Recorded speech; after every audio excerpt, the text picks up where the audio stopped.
বাংলাদেশ জামায়াতে ইসলামীর আমির ডাক্তার শফিকুর রহমান বলেছেন, আগামী 5 বছরের মধ্যে দেশের চিত্র সম্পূর্ণ বদলে যাবে। দুর্নীতি ও চাঁদাবাজি বন্ধ করে একটি ন্যায়ভিত্তিক সমাজ প্রতিষ্ঠা করা হবে, যেখানে কেউ আর চাঁদাবাজির সাহস পাবে না এবং কোনো অফিস আদালতে ঘোষের সুযোগ থাকবে না। তিনি শনিবার সিলেটে আয়োজিত জামায়াতে ইসলামের শেষ নির্বাচনী জনসভায় প্রধান অতিথির বক্তব্যে এসব কথা বলেন। বিস্তারিত দেখুন মইনুদ্দিন মঞ্জুর রিপোর্টে। ক্যামেরায় ছিলেন শামীম হোসেন।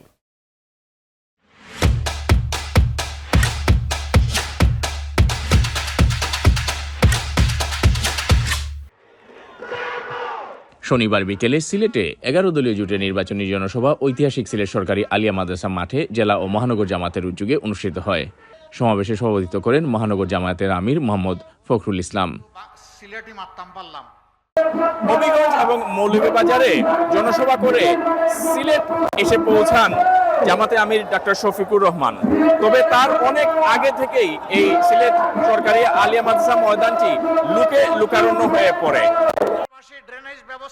সভায় প্রধান অতিথির বক্তব্যে আমিরে জামাত ডাক্তার শফিকুর রহমান বলেন, দুর্নীতি ও চাঁদাবাজির রুট বন্ধ করতে পারলে 5 বছরের মধ্যেই দেশের চেহারা পাল্টে দেওয়া সম্ভব।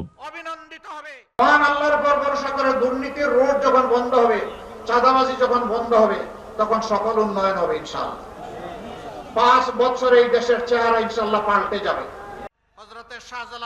আমিরে জামাত ডাক্তার শফিকুর রহমান ভোটারদের উদ্দেশ্যে বলেন, একবার আমাদের সুযোগ দিন, আপনাদের মালিক হব না, আপনাদের জীবন, সম্পদ আর ইজ্জতের পাশে দাঁড়িয়ে আমরা চৌকিদারের কাজ করব।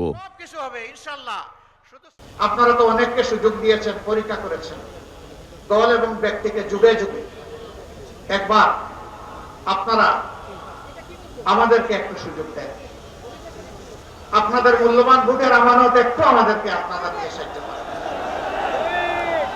আমরা কথা দিচ্ছি, আপনাদের মালিক বনব না, আপনাদের সম্পদ, জীবন এবং আপনাদের ইজ্জতের পাশে দাঁড়িয়ে আমরা চৌকিদারের কাজ করবো ইনশাআল্লাহ। বিগত 54 বছরে সব আমলে দেশের টাকা লুটপাট হয়েছে উল্লেখ করে শফিকুর রহমান বলেন, কেউ ফেরেশতা ছিলেন না। সম্মানিত ভাইরা, 54 বছরে দেশের টাকা লুটপাট হয়েছে সকল আমলে। কেউ ফেরেশতা ছিলেন না, বুকে হাত দিয়ে বলতে পারবেন না আমরা ফেরেশতা ছিলাম। কেউ করেছেন কম, কেউ করেছেন বেশি। শুধু ফ্যাসিবাদী 15.5 বছরে বাংলাদেশ থেকে 28.5 লক্ষ কোটি টাকা বিদেশে পাচার করা হয়েছে।